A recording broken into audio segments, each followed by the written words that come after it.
Yoi, selamat datang kembali di Rutengka TV. Baik, kali ini saya punya kesempatan untuk menggerebek ruang kerja Bupati Manggarai. Anda pasti penasaran seperti apa isi di dalam ruang kerja Bupati? Ikuti saya, kita akan masuk ke dalam dan akan berbincang dengan Bapak Bupati Dr. Deda Komunis Esa MH. Yoi, ayo.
Karena ini lagi masa pandemi, sebelum masuk ke dalam kita bersihkan.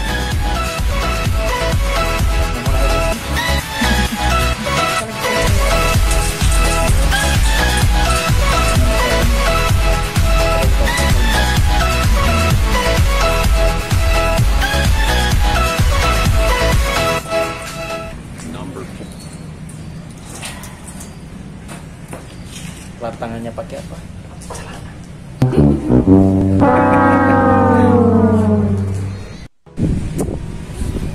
Ini dia pintu masuknya, guys. Nah, ini dia. Ini ada pohon besar di sini. Dan inilah isi di dalam kantor bupati.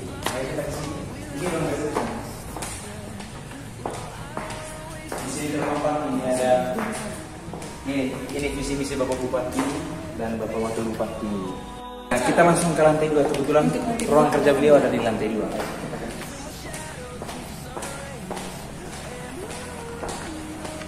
Beda men, tangga rumah saya dengan tangga di kantor Bupati beda.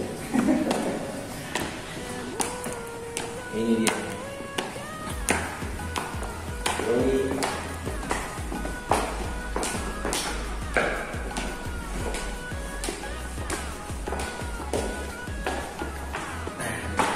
Ini dia ruang kerja Bapak Bupati Manggarai.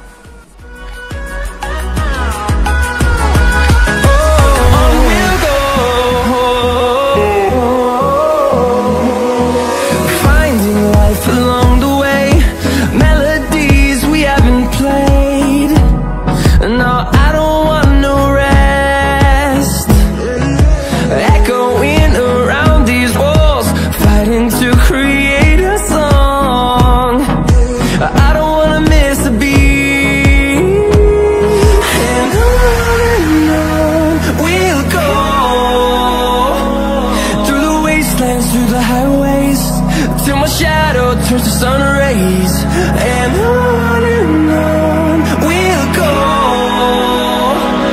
through the wastelands, through the highways. Nah, silakan. Sahabatku yang ada di seluruh Kabupaten Manggarai, inilah Bapak Bupati kita.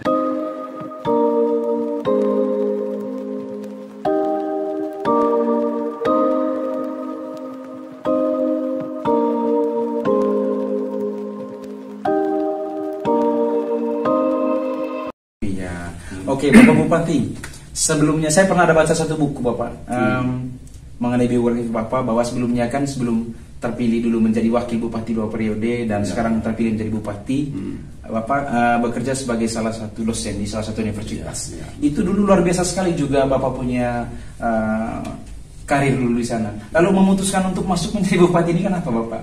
Baik, terima kasih. Jadi jujur sejak awalnya saya sebenarnya tidak punya cita-cita untuk kembali ke daerah ini, kembali ke Iya, Manggarai ya. Manggarai. Karena memang pilihan saya waktu itu adalah saya menjadi seorang dosen. Jadi seorang dosen. Sehingga kemudian saya meniti karir saya itu sebagai seorang dosen sampai kemudian saya bisa menyelesaikan pendidikan doktor di Universitas Erlangga Surabaya. Oh, di Surabaya. Nah, sebagai dosen kami tentu banyak melakukan riset, banyak melakukan penelitian-penelitian.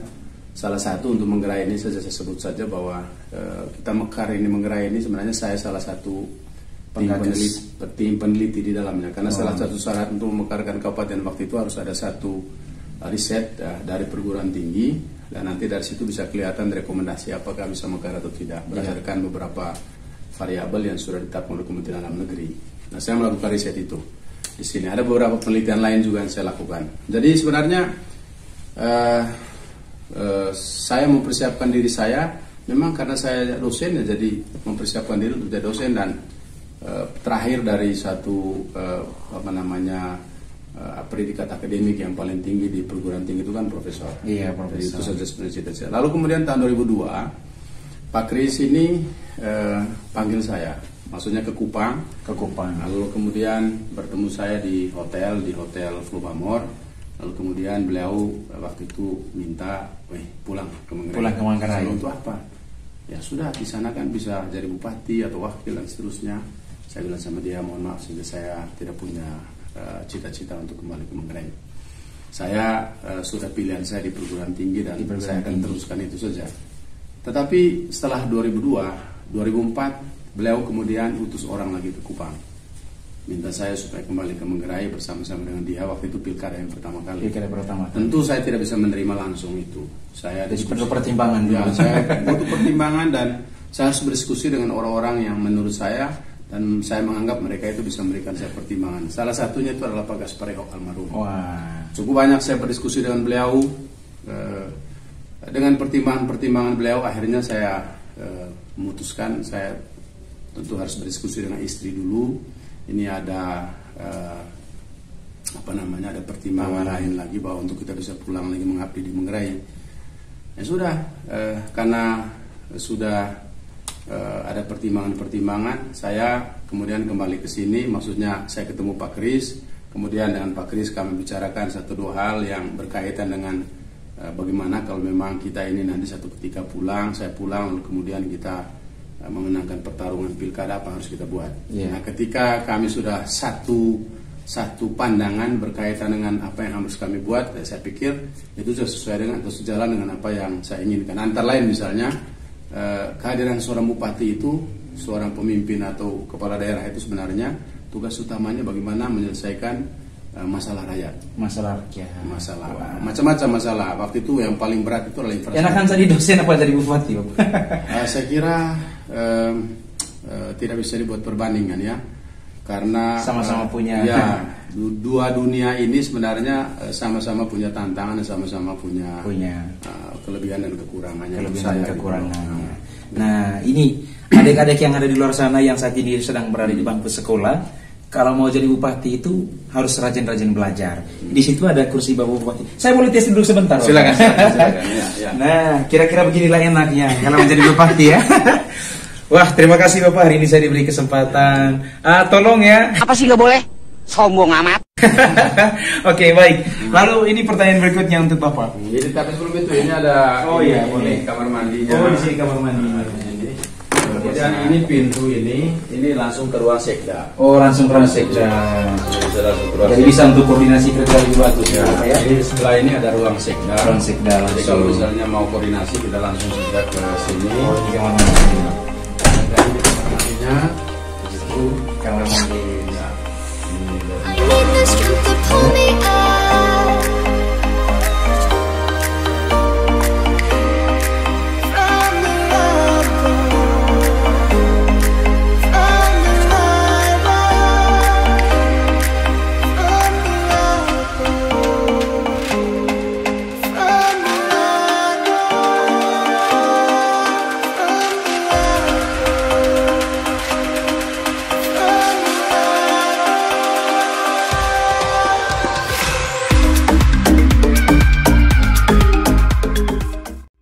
kemudian ya ini dapat kerja. Jadi kalau kerja terbatas ya di sini bupatinya bupatinya di situ, ini Bapak staf. Bupati dari sini adik-adik Ya. rapat. Jadi ini semua untuk kepentingan masyarakat Manggarai ya.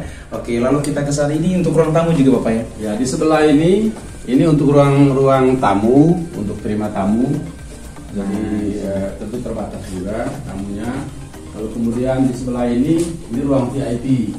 Wah, Jadi kalau tamu-tamu jumlahnya banyak dan yang memang harus diterima di sini ya kita. ini ruang VIP di sini. Ya, Wah, ini keren sekali. ini ruang VIP-nya. Nah, ini juga banyak yang ada di luar sana, bahkan masyarakat Manggarai yang tidak tahu Bapak. Ya. Lalu ini desainnya keren sekali nih Bapak. Ya. Seperti rumah bunut. Ya, Baru jadi- gendang Bapak ya. Ya. Jadi memang pada saat kita mendesain kantor ini, kita memang secara sengaja untuk kemudian tampilkan arsitektur ini sebagai arsitektur rumah adat Rumah adat Manggarai. bagian depannya gitu ya. Wah. Jadi ini seperti rumah gendang, ini ada sin bongkok, kemudian di sini ada gendang. Ini rumah gendang mini lah ya. Ya, betul. Rumah gendang mini. Ya. Bapak Bupati ini hobinya apa sih Bapak? Sekarang ya masih olahraga. Masih olahraga. Saya pagi-pagi sepeda, jalan kaki, main tenis gitu. Wah. Lalu ada beberapa pertanyaan kecil teman-teman di luar sana juga Pak. Mereka bilang gini, kalau mau jadi bupati itu harus seperti apa begitu Bapak? Karena ya saya yakin juga kalau menjadi bupati itu kan orang-orang pilihan Bapak. Lalu untuk menjadi seorang bupati itu harus seperti apa? Jadi, mungkin ada beberapa kriteria khusus gitu. Kalau tanya tentang itu kepada saya ini sebenarnya ibarat air mengalir. Air mengalir Bapak ya. Jadi dia akan mengalir saja. Kemudian itu satu. Saya jujur awalnya tidak pernah saya cita-cita menjadi bupati. Tahu sudah sampai di Ya, sini. jadi ibarat air mengalir saja. Ketika kemudian saya setelah selesai S1 jadi dosen, ya seperti air mengalir. Sebagai dosen ya saya harus kemudian meningkatkan kapasitas diri saya sesuai dengan tugasnya sebagai seorang dosen. Lalu kemudian pada suatu titik tertentu, lalu kemudian dibelokkan hidup saya ke sini, dan bagi saya itu juga bukan jalan saya, tapi itu jalan Tuhan. Jalan juga. Tuhan. Karena di saat saya tidak pernah merencanakan, justru itu yang diarahkan oleh Tuhan untuk saya kembali ke sini. Nah, ketika saya di sini ya ibarat air mengalir aja. Saya kerja fokus, terukur, tuntas, kerja tulus begitu, semaksimal mungkin, sekemampuan saya. Lalu kemudian hasilnya seperti apa? Saya kira prinsipnya itu hasil itu tidak bisa mengkhianati proses. Betul luar biasa ya. Oke. Atau bagaimana hasil tidak pernah mengkhianati proses? Oh ya, oke. Lalu begini lagi Bapak. Ini juga semoga nanti ke depan menjadi motivasi buat anak-anak Manggarai juga pada keseluruhan. Dan menurut Bapak sendiri, menjadi seorang bupati itu pandangan Bapak mengenai masyarakat Manggarai secara keseluruhan ini, jadi di mata Bapak dan di hati Bapak mereka ini seperti apa? Ya, jadi sebetulnya kehadiran seorang pemimpin, seorang bupati itu sebenarnya memang ya tugasnya untuk mengurusi masalah-masalah rakyat, masalah-masalah masyarakat gitu ya. Sehingga bagi saya sebenarnya masyarakat Manggarai itu adalah merupakan satu entitas begitu yang memang punya, bukan saja dia sebagai sebuah objek ya, tapi juga sebagai subjek untuk membangun daerah itu. Di satu sisi memang saya sebagai bupati tugasnya adalah bagaimana melayani masyarakat, mengurus pembangunan daerah ini dan hasil pembangunan untuk kepentingan banyak orang. Tapi di sisi lain juga bahwa itu saya tidak bisa kerja sendiri. Betul, Mereka betul. juga adalah bagian dari kerja itu menuju kepada apa yang kita mau capai. Bekerja bersama itu kan, Bekerja antara bersama. masyarakat dan pemerintah itu betul. wajib, terutama pemimpin. Setuju. Luar biasa. Saya suatu saat mudah-mudahan bisa jadi bupati Bapak. Ah, Tapi saya kita kira- periodenya kapan? Ya, tidak, saya kira siapa saja bisa ya. Jadi itu bisa menjadi apa saja. Saya kira sangat tergantung tentang bagaimana kita menjalani kehidupan ini. Ya, luar biasa. Bisa. Jadi saya kira itu. Oke, terakhir Bapak Bupati mungkin bisa sampaikan pesan khusus untuk generasi muda dan masyarakat Manggarai secara keseluruhan. Mungkin bisa sampaikan pesan khusus. Ya, jadi untuk generasi muda tidak ada yang tidak mungkin di dalam kehidupan kita semua ya. Tapi yang terpenting sekarang itu adalah seberapa jauh kita bisa mempersiapkan masa depan kita. Saya punya prinsip bahwa tidak ada hasil yang mengkhianati proses. Jadi proses ini penting. Bagaimana proses menjadi? Ya, proses menjadi apa saja, menjadi petani, menjadi wartawan, kemudian menjadi dosen, menjadi pengusaha, menjadi birokrat, menjadi politisi. Dan saya kira itu semua ada prosesnya. Dan proses-proses itulah sebenarnya yang bisa menuntun kita untuk menuju kepada sebuah tangga kehidupan yang katakan saja apa saja yang kita mau raih. Itu untuk oleh karena itu para generasi muda menurut saya lakukanlah apa yang harus dilakukan sekarang, dan saya berharap memang berprestasilah ya sejak kapan saja. Ya, saya pernah baca satu buku itu judulnya 360 Level Leader.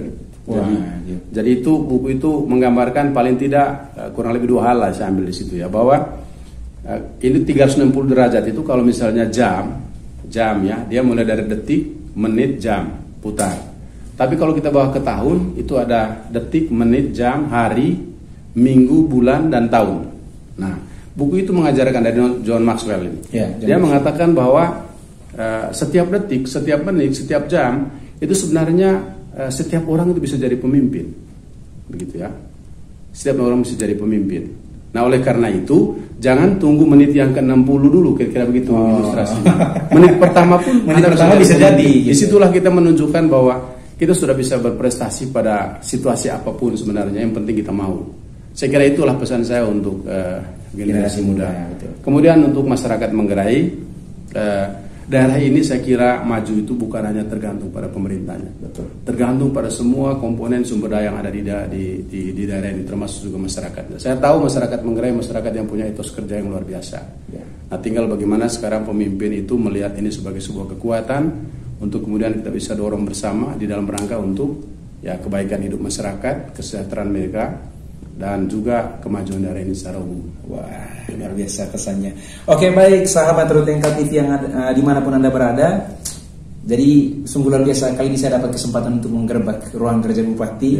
Dan ternyata begini, beliau ini, karena begini Bapak, banyak orang di luar sana katanya Bapak Bupati ini kaku sekali gitu. Ternyata enjoy benar ya. Oke, baik, terima kasih Bapak Bupati. Dan kami doakan semoga ke depan selalu sukses. Terutama Bapak punya niat baik tadi bagaimana untuk memajukan daerah ini dan juga masyarakatnya. Semoga semuanya dapat berjalan dengan lancar dan dilindungi oleh Tuhan Yang Maha Esa. Terima kasih. Ya, saya juga apresiasi ya dengan Rian dan adik-adik ini. Sebenarnya contoh tentang bagaimana adik-adik yang muda ini, generasi muda ini, dia sebenarnya bisa melakukan sesuatu yang luar biasa asalkan ada kemauan. Baik, terima kasih. Dan ketika ada kemauan kita lakukan itu dengan penuh tanggung jawab dan penuh semangat ya. Jangan setengah-setengah. Luar biasa. Kita dapat hari ini. Oke, baik, terima kasih. Sampai jumpa